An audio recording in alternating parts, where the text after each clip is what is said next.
Cover today. All right, so advanced optimizations. We did a little bit of optimization last class. We did the 4 different things, and we have this combined for function that we're trying to optimize, and we're getting pretty good. We're getting getting the cycle count per element down. In order to explain to you why the advanced optimizations work, I need to explain a little bit about computer architecture. And so one of the things with computer architecture is that it's considered what's known as superscalar, meaning it can do a whole bunch of different things all at the same time. So it can issue and execute multiple instructions in one cycle. The subparts of each instruction are scheduled dynamically without any programmer involvement. So you generate the assembly code, and then underneath the processor is taking that assembly code and scheduling different parts of it and getting it to run as quickly as it can. And so it attempts to, the instruction scheduler attempts to take advantage of any parallelism that's inside your program. And ever since the Pentium in 1993, most of the x86 processors have this design.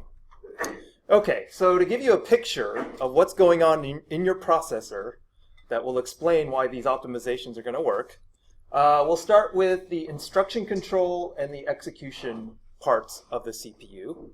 And in terms of instruction control, we've been talking a lot about fetching instructions and executing them.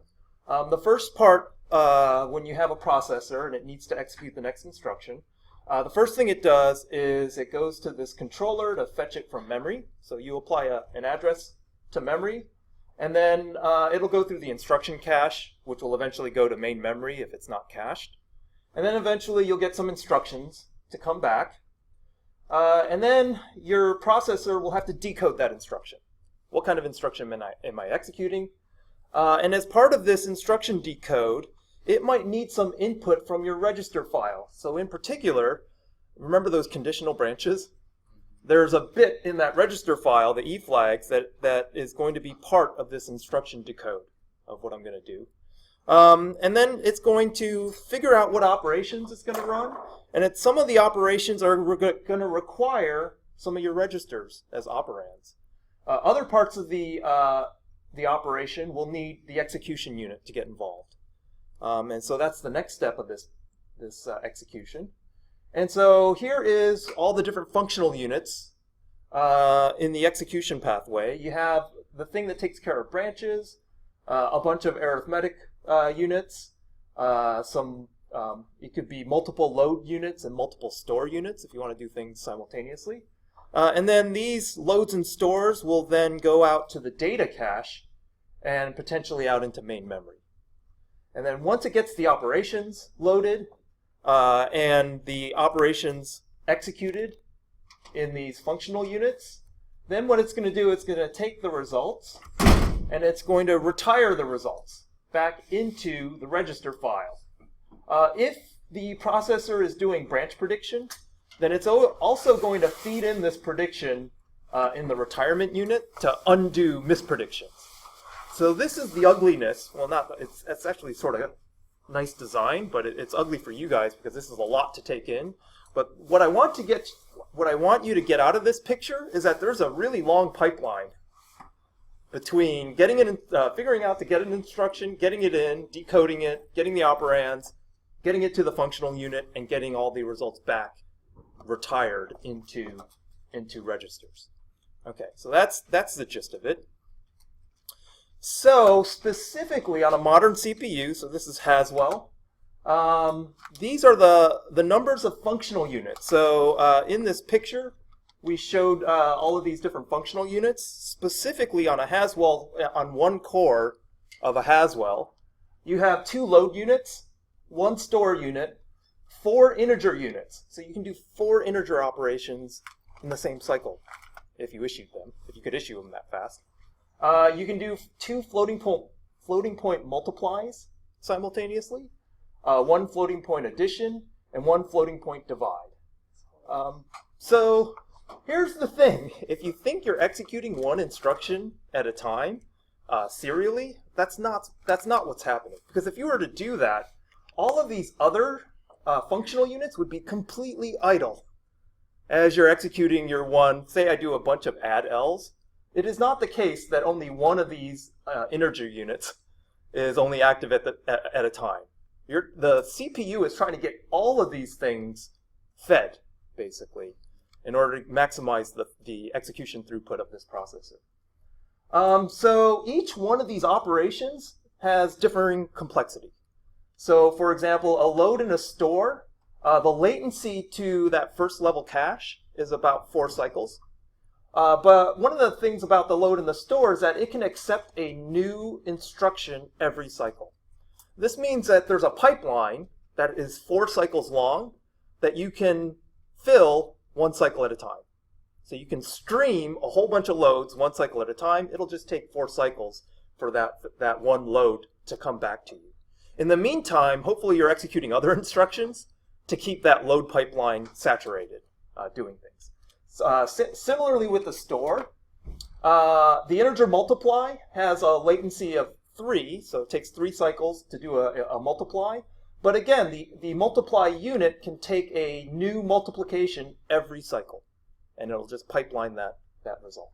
The integer divide is different. It's got a pretty high latency and a high cycles per issue, and it's not deterministic because of the way the division algorithm works. The floating point add and the floating point multiply are 3 cycles and 5 cycles in latency, and then they can handle one issue per cycle. Okay. Yeah. Integer divide is non-deterministic? And the execution time. Okay. We're talking about the execution time of the division. I was like, yeah. That should be very deterministic. Yeah. I was wondering the same thing. Yeah, the execution time. Yeah. Okay, so this is so just to give you an idea of what the CPU is trying to do in terms of saturating the execution of this of the CPU. This is sort of an animation. We're going to look at saturating the integer multiplier. So the integer multiplier, it takes 3 cycles to do a multiplication, but you can issue it 1 per cycle. And we're going to do this computation, and we're going to count the number of cycles it would take to do this computation. Okay? So you can visualize the integer multiplier. Sorry, I used the pointer. You can visualize the integer multiplier as being split up into 3 stages. The first stage, so the first cycle, you can apply the 2 operands. And then stage 1 is an intermediate, will take you a third of the way in the multiplication. And then after stage 1 is done, it passes the results to stage 2. And then a new multiplication can be started on stage 1 as the first multiplication hits stage 2, and then continuing on. Okay. So here is a timeline of the execution of this function. Sorry, I could use a pointer. Of this function using this these stages. All right. Yep. So just to confirm, the latency is the same thing as how many different stages there are. Yes. How many cycles? Yeah, and each stage is done in a cycle in this example. Okay. So the first thing, in the first cycle, the first multiplication can be issued. So A times B is now in stage 1. In the second cycle, you can pass A times B to the second stage, and you can start the next multiplier, A times C. So that's the second stage. Is that clear, what's going on? In the third cycle, you can't do any more products in stage 3. So if you look, A times B can be done, A times C can be done. But if you look at this product, P1 times P2, well, it relies upon the results of the previous 2 multiplies.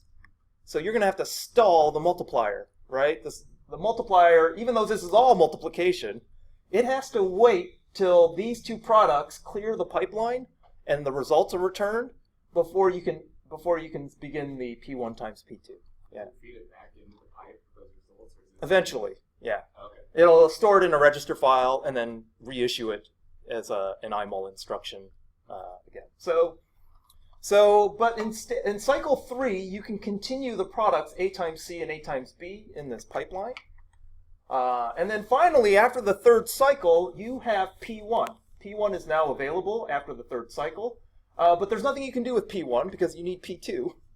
So you have to wait one more cycle. So the integer multiply is stalled again.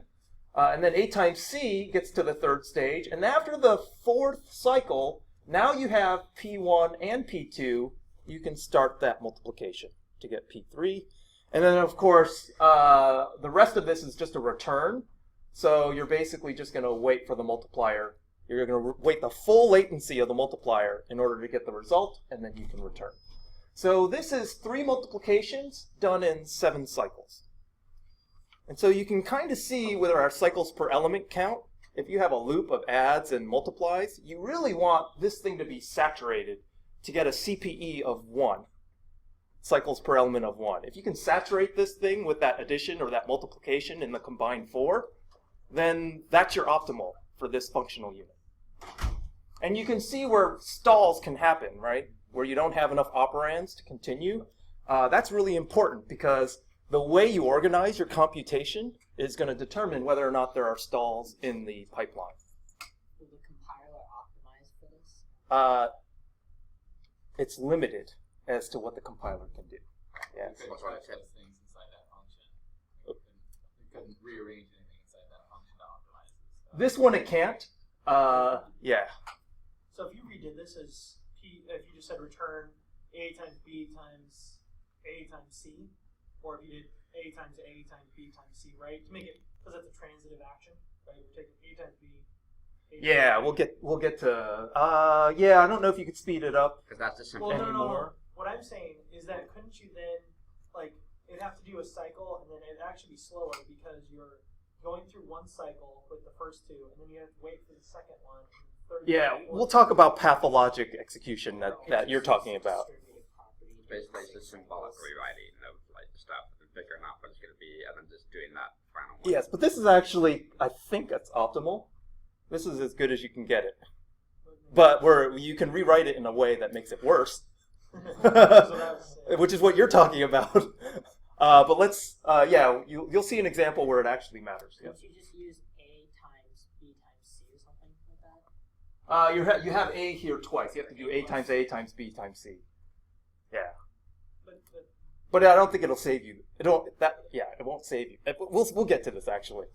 Okay, so is combine 4 enough to keep the multiplier busy? Like, could you get this to issue 1 per cycle? That is the question. All right? Because you want this thing to exceed the latency bound. You don't want what you don't want to have happen is that every loop sends a multiplication through, and then that multiplication has to finish before the next loop can start. What you would like to do is to start this multiplication for the one loop, and then on the very next cycle, start the next multiplication. And then because you have parallel integer units, hopefully you can do the other integer computations in parallel with this, and then do it 1 per cycle. And that's the name of the game when we're looking at this for this lecture, is to try and get that CPE down to 1 or lower. Talk about lower. So this is what you have. You have an integer multiply, and then you have the index. So this was combined 4 again. It's not labeled combined 4. But you do the integer multiply to accumulate on ECX, and then you increment the index. So it was 4 times the index, which is going to get you this array. And then you're going to multiply. That should be RAX. Sorry, that's a mistake. And then you increment the index, and then you compare that index to some value, and then you do a jump greater than. So if you take something like this, and if you look at the latency bound, it takes 1 cycle to do the addition, 3 cycles to do the multiplication, 3 cycles to do a floating point addition, 5 cycles to do the multiplication. If you look at combine 4, it more or less gets exactly the latency bound, right? So it's not quite getting what you want. You want a multiplication, for example. The multiplication can handle 1 per cycle. You would like that to be 1. So this is what the rest of this lecture is about. How do I get that to 1? Yeah. So how are you defining latency bound? That's how many instructions per, number of. Yeah, the number of cycles per the operation that you're doing. So this means that I have to wait for the previous multiplication to finish before I start another one. If this is serial operation, it takes your multiplication 3 cycles to get through. But because you can do 1 multiplication per cycle in terms of throughput, you would like to hit this bound, this once per cycle, rather than 1 every 3 cycles. Okay, but when you say latency bound, that means you're only doing 1 multiplication from those 3. Yeah. Okay. Yeah. So you'd like to get beyond that. Okay, and you're not quite there. So this, you could do a lot better. So if you look at this loop, there's 1 data operation that you're really interested in, and then 3 looping operations. So the question then is there a way to do more computation and less looping? Unrolling it. Unrolling it. What does that mean? What do you guys think? Yeah. It means that you're going to do, instead of having your for loop go for every single one, you're going to do multiple operations for your for loop, but decrease it by whatever multiple that you're doing for each iteration. Yes, so that's exactly what we're doing. So the idea is to perform multiple operations per iteration, and this amortizes the loop overhead across multiple iterations. So because if you're taking everything 2 at a time, because your data might be odd numbered, what you can do is you can take them 2 at a time and at the very end do the odd one serially. So that's the idea of loop unrolling. And in this case, I'm taking operations 2 at a time. So I do x op d, op another data element, and then I'm increasing the loop counter by 2 instead of 1. And what this is going to do is going to put multiple integer multiplies in my inner loop, and then the loop update is just going to update by 2 instead of 1. So I basically have the number of loop instructions that I do by repeating this multiplication in the inner loop twice. So that's loop unrolling. And then, of course, so here's the code for a new version of Combine called Combine 5. And we'll get to the labeling eventually, but this is a 2-way loop unrolling with a single accumulator. The length you set to the vector length. The limit you set to length minus 1, and this is going to allow you to figure out when there's an odd number of elements. You have to do the length minus 1 because then you want to stop at the limit before you go beyond that array bound. So that's why you set the limit to length minus 1. And then you set this data pointer, D. To the beginning of the vector. Yeah, to the beginning of the vector. You set the accumulator to the identity, and then for I from 0, I less than that limit, and you subtracted 1 because you're taking these things 2 at a time, and then you increment the index by 2 each time, and then you do this operation. But if there are any remaining elements, then you will start with where x left off, or when I left off, and then you do these 1 at a time at the very end. And this is to take the odd number element and process that. So if we have something like floating point things and want to load several of them, do you expect us to try to optimize for each of the cases? Where like if you have size of 4 or 8 or whatever, do an optimize for 8 and then do another optimize for 4 and just No. No? Okay. No. So just do the one optimization and then the 4 loop. Yeah. Yeah, and you have to assume that the array is large enough that that bit at the end doesn't matter. That bit at the end can be done serially. Those 6 or 7, or however many. Yeah. Okay, so the notation we're going to use for this is m by n loop unrolling, where m is the number of operands that are being consumed per loop iteration, and that's the number of multiplies or additions based on what your operator is. And then n is the number of independent accumulators used. And this will become more evident later on when we talk about multiple accumulators. Yeah. So this is an example. So combine 5 2 by 1 says there are 2 data elements being used and a single accumulator X in this loop unrolling implementation. So that's the notation. Also, I once saw like 6 by 4 for loop. Yeah, we'll get to these crazier n by n loops. Here's an example of a 3 by 1 loop unrolling. And because you want to take multiples of 3, you set your initial limit to length minus 2, and this will allow this for loop to stop before it overflows. And then you'll be doing 3 at a time, and this is the accumulated multiply.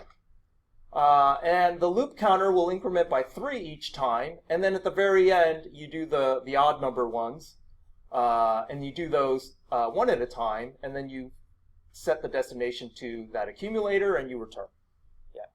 Isn't that still suboptimal? As we were talking about earlier, with the X multiplies, if we do it all accumulated on one line, isn't that less optimal?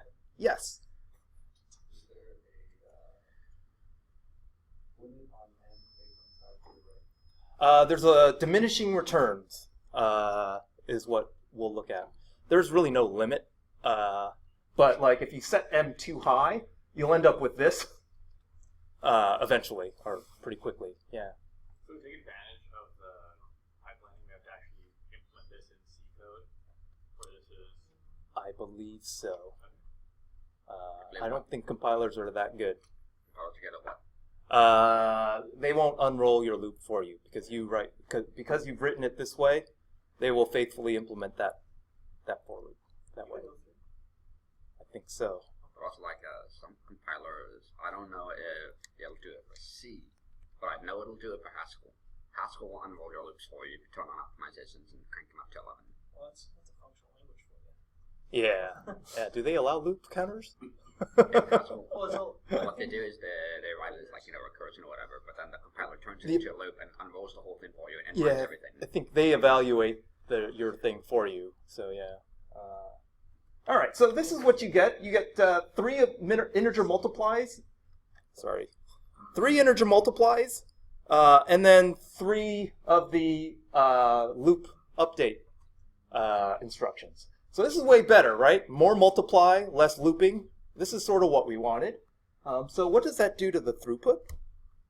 Well, we'll look at what it does to the throughput, but this practice problem is to rewrite the following C code using 5-way loop unrolling, 5 by 1. So this is the 3 by 1 implementation. I want you to write the 5 by 1 implementation for practice. And there's some scrap paper here. All right, so this is what you should have gotten. You set the limit to length minus 4.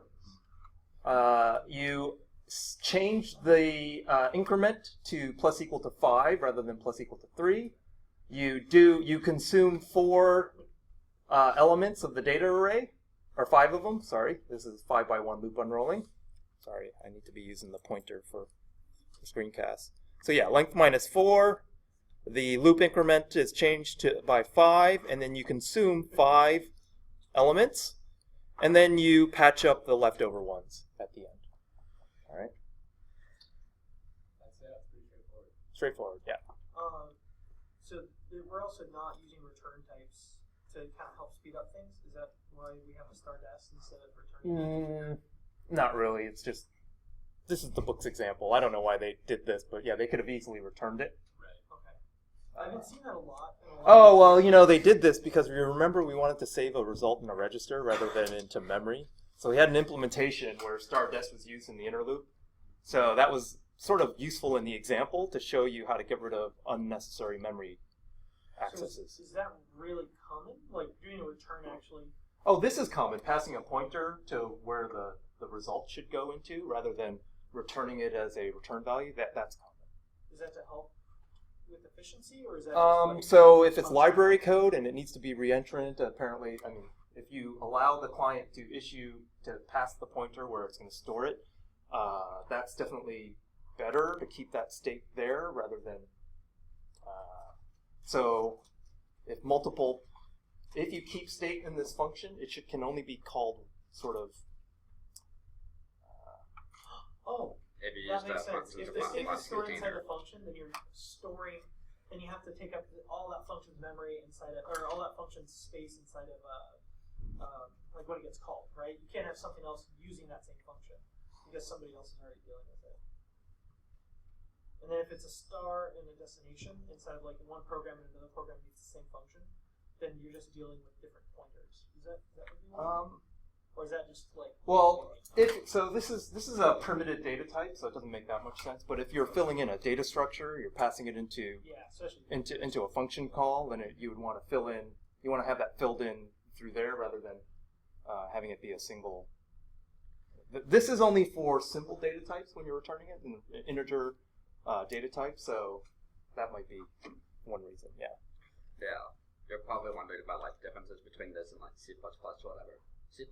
C++ has optional move semantics, which do that like tricky fuckery for you. And so you can write like a move semantic rather than like copying things over, it'll do the whole moving. So rather than attaching things in, you can actually have the return type of the function be the same type as the object itself by reference. And then so you can just return asterisk this. And then that way you can actually do something really cool. You can change the function on top of each other. So you can have vector dot multiply dot multiply dot multiply dot multiply, and it'll just change through all of them for you. Okay, that makes sense. And then these move semantics so it doesn't kill you. Some better move semantic and functionality mechanics that C can't do because of all the other stuff that it has to do. Okay, that makes sense. All right. So another practice problem. This will take you a minute to do. No, 10 seconds to do. What level of loop unrolling does this assembly implement? Just yell it out. 8. Right. Loop index incremented by 8, and then it goes through each element one at a time. All right. So that's great. Very little loop updates. Lots of multiplying. So we should be saturating that integer multiply. But if you look at the effect of all of this loop unrolling, specifically the loop unroll 2x1, if you look at the performance that loop unroll 2x1 gets you versus combine 4, it doesn't really do anything. And you will see that this also doesn't do much. So why is that? And this gets to what you had sort of alluded to earlier, that I gave you a very short answer to, because I didn't want you to spoil this slide. It helps the integer add get to its latency bound, but basically what you're doing is one multiply every 3 cycles, and we'll just stick with the integer multiply. The others don't improve. So why is that? Why is that? As multiplications dependent on previous whatever. That is correct. So if you look at this, you are waiting for x op d of I before you can then start the next multiplication. The way you have organized this multiplication, and you can see it in this, you are taking a value, multiplying it to R8, but then the next instruction requires that R8 be updated so that you can then multiply the next element to R8. So this integer multiply has to wait for the first one to completely finish, before it can be issued. Obfuscated serialization. It's serialized on the data in the data path. Is basically what this is. All right, so this is basically what's happening. You write this, and this is basically what if you write 1 times d0 times d1 times d2 without the parentheses, this is effectively what you're writing because of the way the order of operations are associating. You're doing it left to right. So you first do the left 2, then you take the result and you accumulate it onto the next one, and so on. This is linear and sequential. And the output of this product is going to be, you have to wait for it to then use it on the next step of this. So this is serial execution of that multiply. So to make that faster, you just want to split it into two sub-problems and then keep doing that until you get to the smallest two. Pretty much. Change our precedence so that Yes, we change our association. So this is what you're doing visually. So here is the latency of the multiplier. 1 times d0 is going to be issued, and then it's going to run to completion before you have the operand that you can then combine with d1. And then D1 is multiplied by this, and you have to wait till the end of that operation to get to D2, and so on. Basically exactly what it was beforehand, right? Yeah, so Yeah. serial execution. Yeah, you got rid of some of the integer, the looping instructions, but you've idled that part of the CPU, so maybe you saved a little power. But you're basically idling the multiplier the exact same way. Okay, so line A is what we just saw. Line B, better, worse, or the same, and then why? Better. Better. Okay, that was quick. Convince yourself that this is better. And you can get better than that. All right. Yes. So that's better if the power does it correct. So what should be assigning a different register to each set of parentheses, and then doing all those sequentially, and then going through, and then doing the next set and going through. Yes, we'll get to that. We'll get to that. Okay, so this is what A turns into.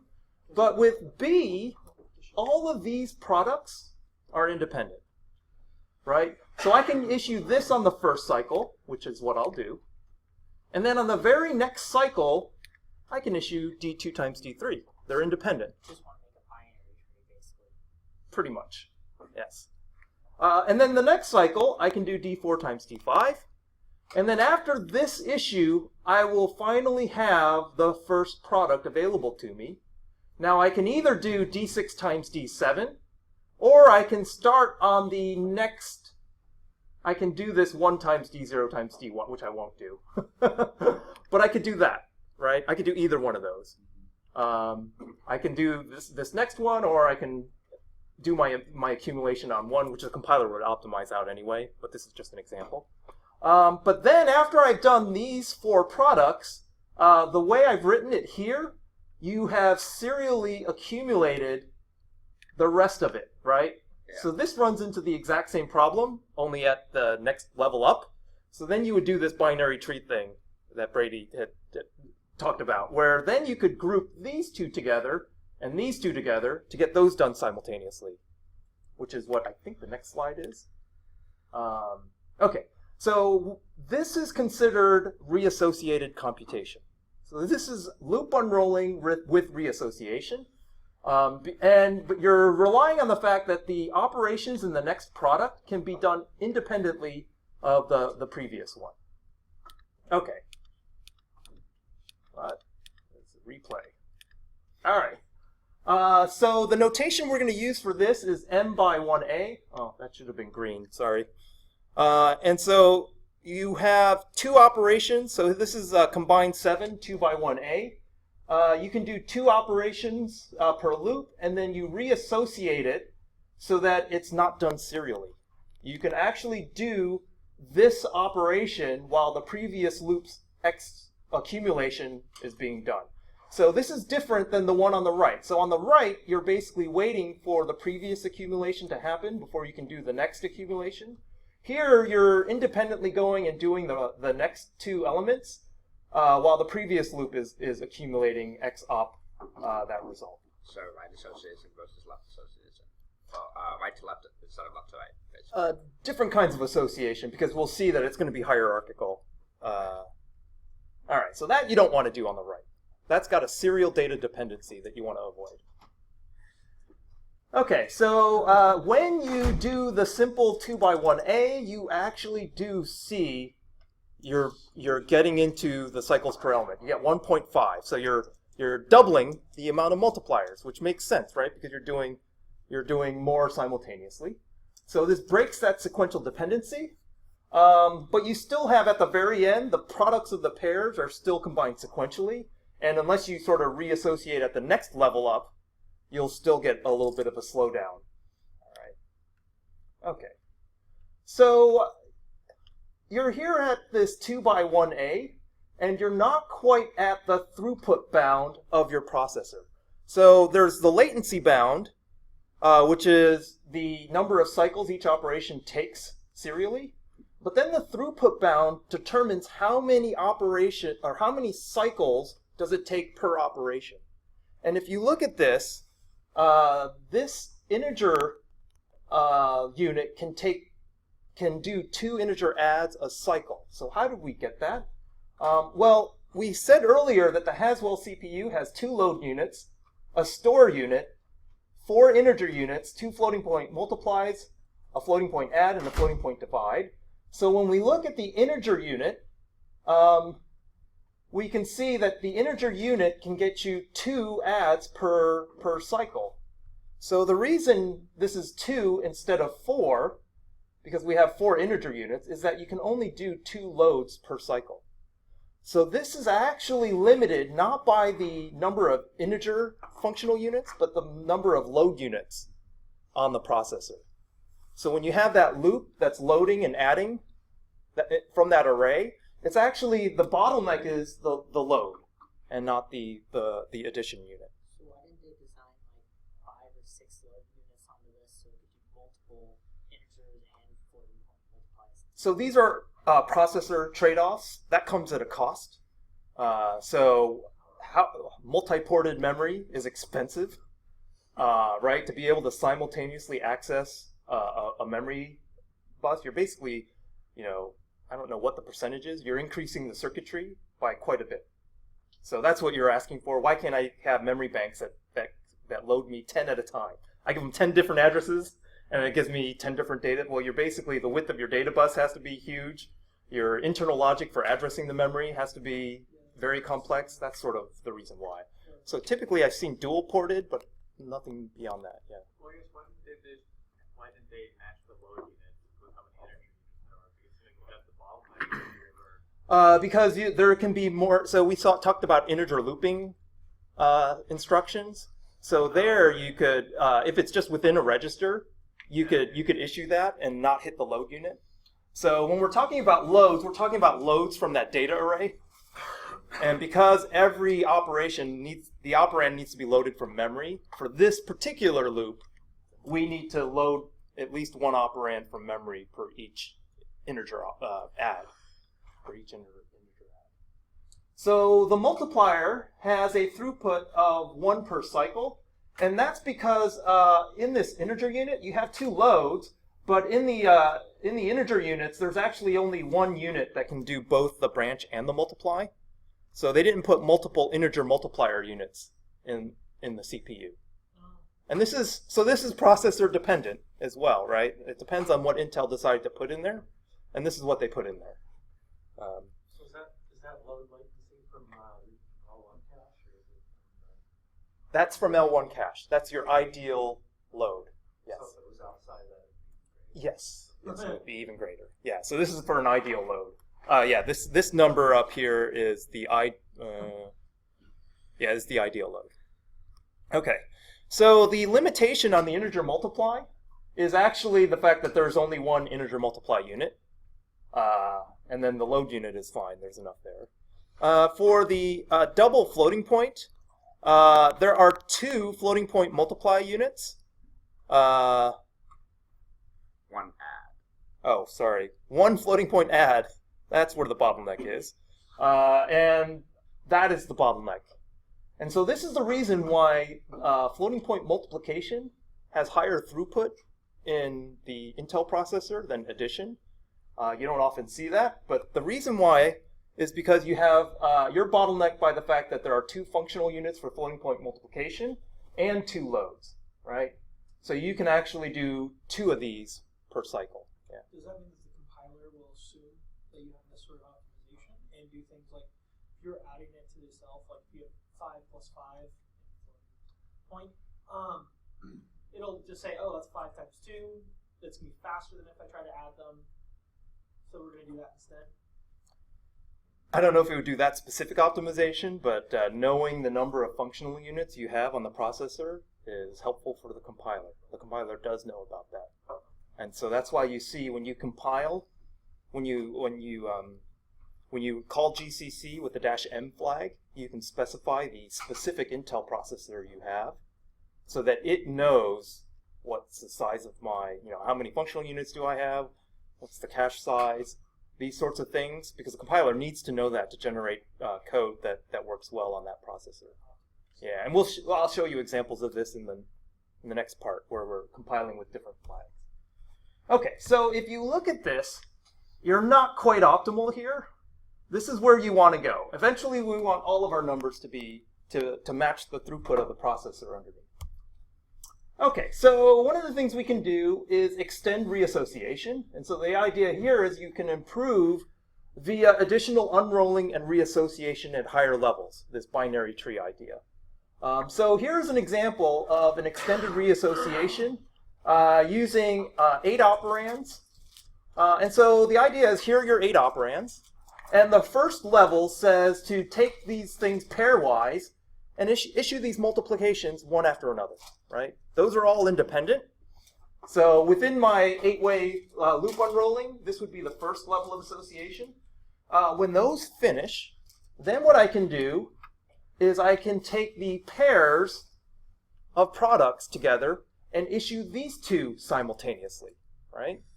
And then finally, the last step, the root of the tree, I can combine the last 2 and then accumulate. So that is sort of reassociation taken to the nth degree. As full as it can be, but eventually, as you move towards the root of the tree, you're going to serially accumulate. There's no way around that. Okay. This is optimized for 4 channels. Different hardware that break. 4 channels. I mean, 4 multipliers. This should work across any CPU. This is more of a data dependency breakage that you're doing. So, but the amount of improvement will vary, I think. Okay, so that's all fine and good. It uses this uses a single accumulator, but simply reassociates the product. Another way you can improve performance is to use separate accumulators. So rather than creating these implicit accumulators, so here what you're doing is you're sort of creating 4 implicit accumulators here, and then you're grouping those 2 accumulators together implicitly to get the next level, and so on. The idea of loop unrolling with separate accumulators is to explicitly accumulate your results in parallel in separate variables. So the idea here is you unroll your loop to a degree L, which is typically a power of 2, and then you accumulate k results in parallel, and then L should be this multiple of k. So here's an example of 2x2 accumulation. So we have everything as before, but instead of a single accumulator x, we do 2 accumulators, x0 and x1. And then what we'll do is inside the loop, we'll have x0 accumulate the even number elements, and x1 accumulate the odd number elements. And in this case, these 2 multiplication chains are independent of each other. Now, they have a dependency against themselves from iteration to iteration, but because these are taking data elements that are distinct, that are separate, you can get these things to independently make progress. The products can be independently issued, or the operations. Yeah. So that'd be x0 and x1 times equals. Oh yeah. Well, no, I have explicitly used x0. Oh, okay. So. And then you would finish any of the remaining elements that aren't part of this. So if it's an odd number of length, you would finish the rest, and then you'd store the destination. And this is where your serial operation is, where you take the 2 accumulators, and then you set the destination to their product. Okay, so this is going to give you similar to the reassociation one that we saw earlier, the 2x1a reassociation. This is going to give you something similar to that. Okay, so this is what you get when you do the unroll 2x2, and you can see the numbers are pretty much exactly the same as 2x1a, because you've gotten rid of that data dependency in the multiply. Okay, so there are some limitations to using separate accumulators. you get this diminishing return out of it after you, if you're using way too many, a large number of accumulators. And you typically can't go beyond the throughput limitations of the execution units. So if you have, for example, 2 integer multiply units, unrolling it beyond a factor of 5 or 6 will be useless. Yeah, it won't give you the extra performance benefit. Okay, but if you implement n by n loop unrolling, L by k in this case, eventually, if you do this 10-way loop unrolling with 10-way accumulation, using floating, this is an example of floating point multiplication. So for the double floating point multiplication, the latency bound is 5, but you have 2 floating point multipliers and 2 loads that you can do.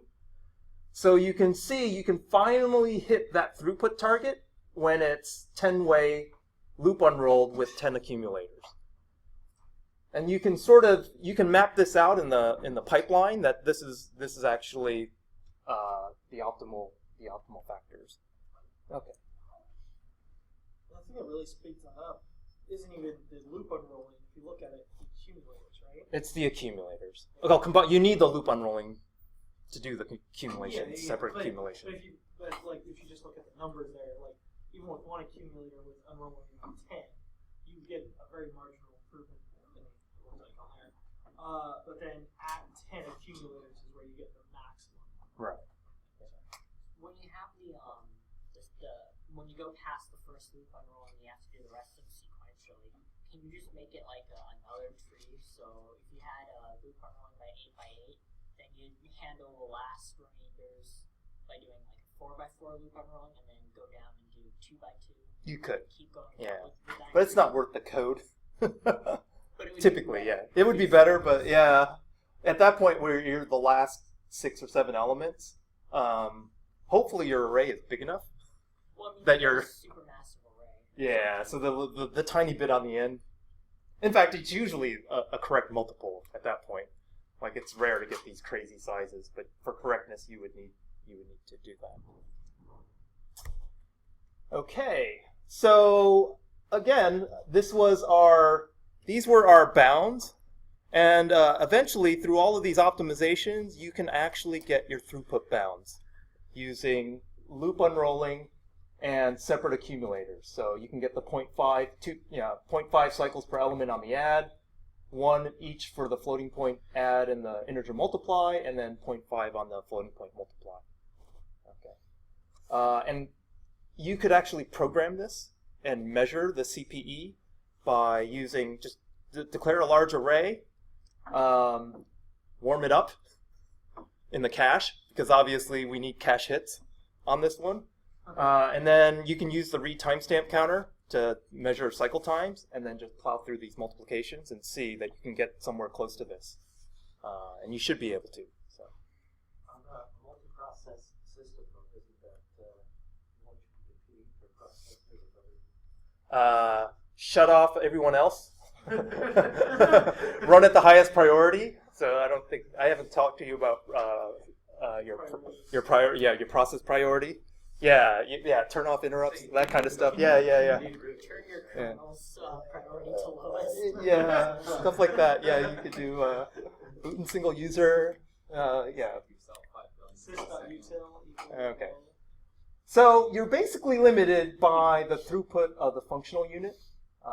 This is the punchline of this chapter. And if you look at this is a 42 times improvement over the original unoptimized code. If you remember the unoptimized code, it was like 22 cycles per element, and now you're down to 1 or 0.5 cycles per element, which is pretty good. This is as good as you can get on this processor. Okay, so there are some limitations to the parallel accumulators and parallel execution. One of the issues is that if you do these separate accumulators, you're going to run out of registers, right? 10-way is fine. You have enough registers there. But you can't do a 16-way loop unrolling without running out of registers to hold the intermediate products. And so if you have if you have used too many accumulators, what happens is that it'll spill over onto the stack. The temporary variables will spill over onto the stack, and you can see this in your compiled code. And as soon as you start accumulating into stack regions, into memory, your performance will crater. And that's why when you go to further, deeper levels of loop unrolling, you'll see your performance actually decrease. That's why. Because you're out of the sweet spot in terms of registers. Okay, so that wraps up the advanced optimizations. We did loop unrolling, reassociation, and parallel accumulation. We saw that we have multiple ALU and execution units that are able to perform operations in parallel, and that's how you can get a cycle per element of 0.5. But we want more. You should want more than that. And so, what if each unit could perform multiple simultaneous operations rather than a single multiply in that unit at a time? Well, this is what the next part of this, the next section is going to talk about. This idea of single instruction, multiple data execution. So, are there any questions about this before we do that? Because the SIMD thing is what your homework is going to be. Yes? Is the SIMD like roughly equivalent to running stuff on GPU? No, it's still slower. The GPU's got like thousands of units. We're talking about like 8 units. What was it? Let me go through it. Anything else before I do the SIMD?